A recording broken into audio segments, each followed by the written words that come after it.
This week on Jerusalem Dateline. ISIS must be defeated. But to defeat ISIS and leave Iran as a threshold nuclear power is to win the battle and lose the war. As the world turns its attention to ISIS, Israel's prime minister eyes a bigger threat. Plus, we'll unravel the mystery of the 4 blood moons, find out exactly what they are and what they mean. And the Palestinian Authority claims to stand for the oppressed. So why are they getting rich?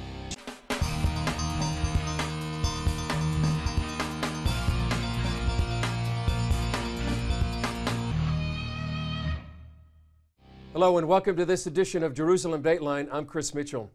While the military might of the world is focused on ISIS, some in the Middle East worry that an even greater danger is progressing unchecked, the threat of a nuclear Iran.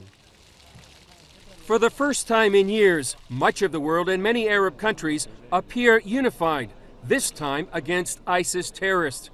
Israeli Prime Minister Benjamin Netanyahu, however, continues to sound the alarm over the danger of a nuclear Iran. ISIS must be defeated.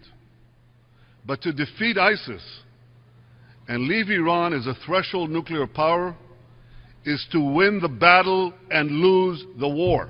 Netanyahu and other Israeli officials warn that Iran's nuclear program is what keeps them up at night.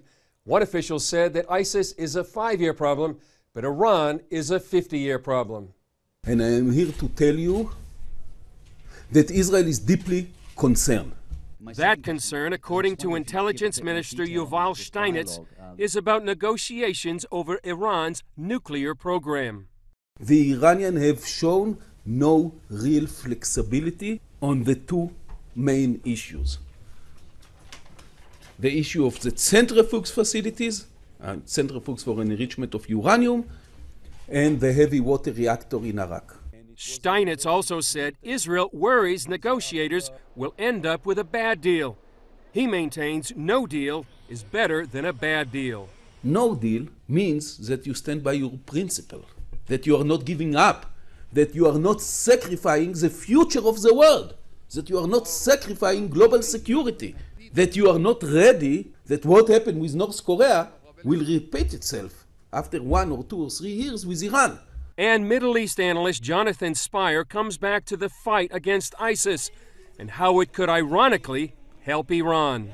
So if it becomes the paramount or the sole goal of Western policy to destroy Sunni Islamism and Sunni jihadis in these areas, the effective result of that will be, by default, so to speak, to strengthen the enemies of those forces, which are not democratic forces, they're pro-Iranian forces. The Shia Islamists align with Iran. So it's crucial to keep that bigger picture in mind, I think, if we are to avoid effectively strengthening, or even absurdly, acting in cooperation with our most dangerous enemies in the region. Have you ever heard of a blood moon? The appearance of a single red moon is not unusual, but 4 of them appearing closely together is extremely rare. And that's what we're seeing this year and next. A recent book said these mysterious signs in the sky are an indication that something big is about to happen in Israel. Eric Steckelbeck sat down with author John Hagee about what this means for the Middle East and beyond. The book of Genesis says God uses the sun, moon, and stars for signs and seasons. Examples can be found throughout the Bible. Think of how a star led the wise men to Jesus, or the sun stood still as Joshua led Israel to victory over its enemies. According to Pastor John Hagee, God is getting ready to speak this way once again. There's a sense in the world that things are changing, and God is trying to communicate with us in a supernatural way. I believe that in these next 2 years, we're going to see something dramatic happen in the Middle East involving Israel that will change the course of history in the Middle East and impact the whole world. In his latest book, 4 Blood Moons, Hagee lays out what he calls celestial signals. He describes how a series of blood moons in 2014 and 2015 will have great significance for Israel. Although single blood moons are a fairly regular occurrence, 4 of them appearing so closely together is extremely rare. We've only seen a series of blood moons a handful of times over the past 500 years. So what exactly is a blood moon, and what is the biblical significance of it? A blood moon is when the earth comes between the sun and the moon, and the sun is shining through the atmosphere of the earth and cast upon the moon a red shadow, and so the moon appears to be red. Such moons appear in Scripture. In the book of Joel, God says there will be wonders in the heavens and in the earth, blood and fire. The sun will be turned to darkness and the moon to blood before the coming of the great and dreadful day of the Lord. In Acts, the Apostle Peter repeats that verse from Joel. And the book of Revelation says that during the Great Tribulation, the moon will become like blood. Blood moons appear in April 2014 on Passover, and then again in September 2014 during the Feast of Tabernacles, or Sukkot. It's the same timing for 2015, for a total of 4 blood moons, all appearing on Jewish feast days. The sun and the moon and the earth are controlled by God Almighty. He is the one that's getting them in a direct alignment on a certain day at a certain time, but each time it's a Passover or Sukkot. In the past, the rare appearance of 4 blood moons on these feast days has coincided with major events for Israel and the Jewish people. 1492, Spain expelled the Jews. Columbus also discovered America, which became a safe haven for the Jewish people. In each of these blood moons, you have something that begins with a tragedy and ends in triumph. 1948, Israel is reborn as a nation. After 2,000 years, God supernaturally brought them from 66 nations, and a nation was born in a day. That, again, was a supernatural something that happened following the tragedy of the Holocaust. 1967, Israel wins the Six-Day War and recaptures Jerusalem. For the first time in 2,000 years, Jerusalem and the state of Israel were together again. The blood moons of 2014 and 2015 appear as Iran works towards nuclear weapons and Israel's neighbors, Egypt and Syria, are in chaos. The end game is coming with this Iranian nuclear crisis. The only reason Iran will not develop a nuclear bomb will be that Israel chooses a military solution to that crisis. I believe if that happens, that will start a series of events that will change the course of world history. If Israel does not, it will still change the course of world history. Hagee warns of the Iranian nuclear threat through his work with Christians United for Israel, which he founded in 2006. It is now the largest pro-Israel organization in America, with some 1.3 million members. He also holds nights to honor Israel across the country and at San Antonio's Cornerstone Church, where he serves as senior pastor.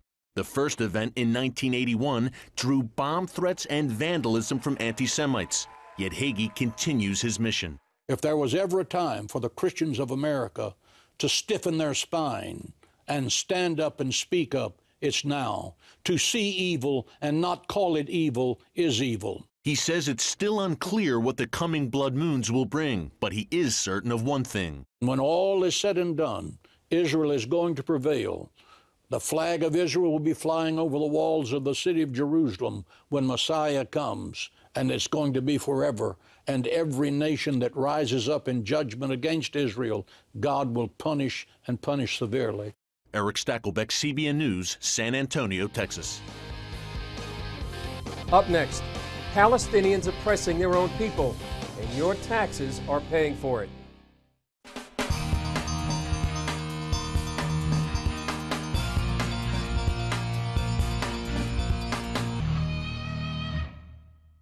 Palestinian President Mahmoud Abbas is pressing the international community to create a Palestinian state in the biblical land of Israel.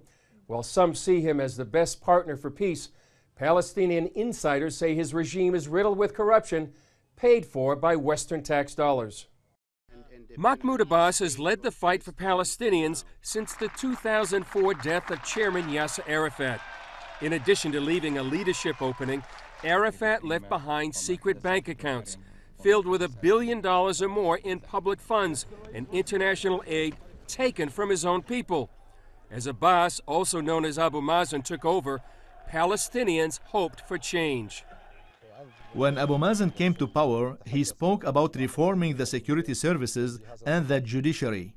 It means that he recognized that there is corruption. Ahmed lives in a West Bank city under Palestinian Authority control, with hidden his identity to protect his life. What happened was that they created ways to cover up corruption when complaints were made. About 2 million people live here in the West Bank, biblical Judea and Samaria, under Palestinian Authority rule. And while the world blames Israel for oppressing Palestinians, some say the Palestinians themselves are most often the oppressors. Most of the Palestinians know about the corruption, but the normal citizens are afraid because there is terror against them, and they know that they cannot do anything, and they and their families and children could be subjected to dangers and sexual abuse. Ahmed said authorities lie about people, saying they're dealing drugs, collaborating with Israel, or acting immorally if they have a personal vendetta against someone. I know another case when somebody asked a man from Fatah to give him his pay, but he refused. After that, a group came after midnight, entered his home, and killed him, and they abused his family and threw him from the window, and beat his children very badly. When people intervened, they issued a statement saying this man was an agent of Israel. Human rights attorney Caleb Maya says he's concerned both about Israel and also for Palestinians living under Abbas. If somebody in the Palestinian Authority was to stand in the public square and criticize Mahmoud Abbas, they'll be arrested, many times tortured, and sometimes they just disappear. There's a huge fear factor. And to make things worse, this corruption and oppression is financially supported by taxpayers in the West. According to a 2014 congressional report, the U.S. government has committed more than $5 billion to the Palestinians since the mid-1990s. More than 25 times per capita money has been given from the international community to the Palestinian Authority than all the money given from the United States to Europe after World War II under the Marshall Plan for the complete reconstruction of the European economy. Yet the average Palestinian is still living in abject poverty. In 2013, a European Union court audit showed that there had been significant shortcomings in the way more than $3 billion in European aid had been handled. In this clip, courtesy of Palestinian Media Watch, Abbas indicates where the money may have gone since 2007.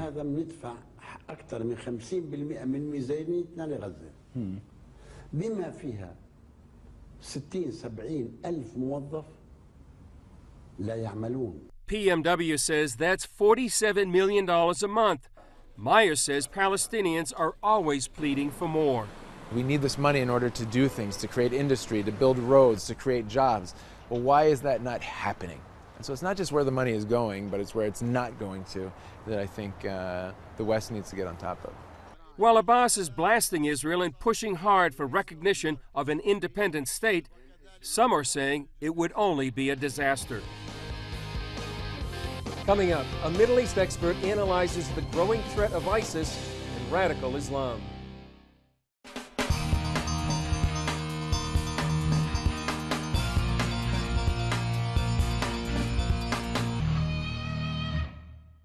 Last week, we ran an interview with Ryan Morrow of the Clarion Project.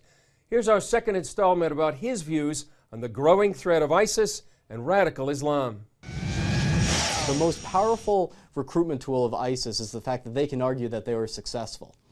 One of the most important lessons in understanding the jihadist ideology, particularly when they argue with each other, is if they say, okay, we have a disagreement, well, who is succeeding? Because that's who Allah is blessing. If an unpopular jihadist group starts grabbing territory, as ISIS did, 1/3 of Syria, 1/3 of Iraq, all of a sudden those that previously doubted that group say, well, obviously Allah must be blessing them. And that is why we can never allow a group like ISIS to have what appears to be momentum or to be victorious, because that sends the message throughout the Muslim world that they are accurately implementing God's will. And then that's what draws recruits to them. So it's very important that whenever they seize territory that we take action for them to lose it. As for the issue of foreign fighters, we know that an estimate 12 to 15,000 foreign fighters have joined ISIS.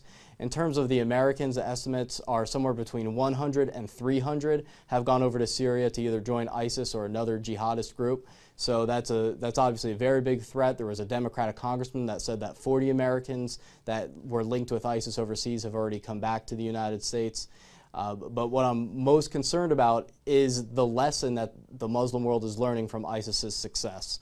Are they learning that this is the way you take on the West and that this is what Allah wants, and American weakness magnifies that perception that ISIS is the right way forward? President Obama, when he spoke to the nation about ISIS, he said that it wasn't Islamic, or the Islamic State wasn't Islamic, and at the UN he called Islam a religion of peace. Do you think that he's muddying the waters and making it confusing for people about what is really real Islam? Yes, definitely. I think that the problem with President Obama declaring the Islamic State not to be Islamic or a state is that it removes the responsibility away from the Muslim world in explaining why this is happening. If we acknowledge the truth, that this is at least an interpretation of Islam, you don't have to say it's the right interpretation, but you have to acknowledge that it is an interpretation of Islam. They are quoting the Quran, they are quoting Islamic scripture, it's an interpretation of Islam. When that's acknowledged, then Muslims have to explain and say, oh, well, this is why we disagree with that. That theological battle has to take place, but the starting point for that dialogue to take place is acknowledging that the problem here is an interpretation of Islam. It's the combination of mosque and state and turning Islam into a political doctrine. A great example of this is the fact that there's all this positive press right now about Muslim leaders around the world, including many here in the United States, that wrote a letter with a rebuttal to ISIS, a theological rebuttal. And I read it, and much of it sounded great, but then I came across a few different passages that really bothered me. Yes, they condemned the tactics of ISIS, but they endorsed resurrecting the caliphate, which requires the destruction of Israel. And most amazingly, they endorsed Sharia law, specifically including the punishments in relation to criminal justice. The most horrific parts of Sharia law were endorsed by the Muslims that the United States government and the media is praising for condemning ISIS. So does that really make them moderate? I don't think so. What's their final goal? Well, the same goal of all jihadists, whether they are nonviolent or violent, whether they agree with the tactics of Al-Qaeda and ISIS or not, is always implementing Sharia over the entire globe. In the short term, it's implementing it in the Muslim lands. Then it's creating a caliphate, then it's destroying Israel. But the end goal always is Sharia over the entire globe. And one of the interesting developments I've seen particularly with ISIS and other jihadists, is how much they're wrapping themselves in end times theology. Whenever a jihadist talks about, oh, we're going to break the cross, or America, we condemn you for being the protector of the cross, what they are referencing is an end times Islamic prophecy where they believe Jesus comes back, helps their Islamic Messiah defeat Christianity and the Jews and the rest of the world, and they believe that Jesus comes, helps the jihadis defeat Christianity, and then bans Christianity. So there's much more to it whenever you hear a jihadist saying, oh, we're going to break the cross. That's not just a threat to the United States and to Christianity. They are saying that they are creating the conditions for their version of Jesus to show up and help them conquer the world. Is the United States the main impediment to establishing Sharia law all over the world? Yes, and Israel, and also Europe. But the reason that Israel receives so much hatred from the jihadists is because they stand right in the way of the short-term goals they need to achieve in order to accomplish that long-term goal of attacking the United States. And so the reason that Israel gets all the attention is because they are the first stumbling block for the jihadist agenda. After that, it's Europe and the United States. They condemn all of us, but right now they really need to focus on the countries in the region and primarily Israel. Appreciate you being here with on Jerusalem Dateline. All right, thank you so much. Coming up, American evangelicals unite on Capitol Hill to support Israel. Former presidential candidate Mike Huckabee says Israel's enemies also have America in their sights. Israel isn't the ultimate target, we are.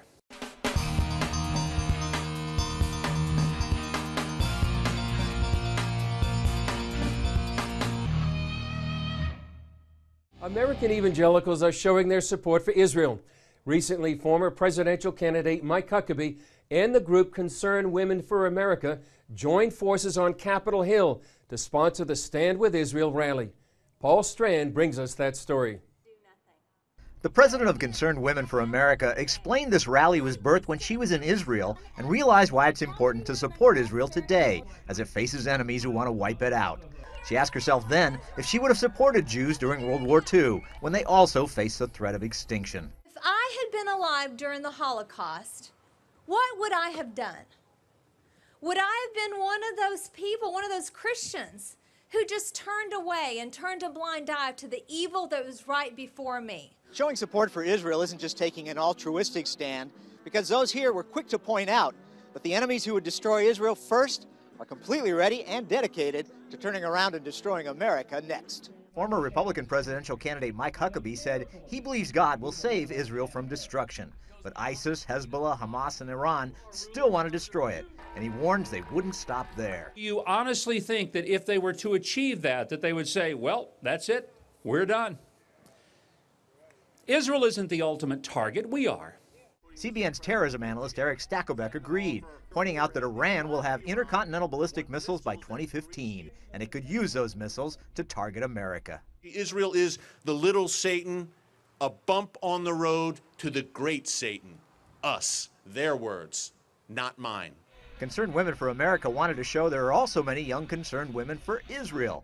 Among them, Raquel Minka, a young Baltimore Jew who, when she heard there'd be an anti-Israel protest in her neighborhood, threw together a counter-rally with hundreds more participants. To her, this is personal. My grandparents are Holocaust survivors. They fought the fight. My dad is a wounded IDF veteran. He fought the fight. And now I'm doing the same. Leading conservative writer Bill Kristol says America has to take a stand in the Middle East and fight. We know what a world without an Israel and with an America that's weak and withdrawn looks like. And that's the world of 1939 or so, 75 years ago.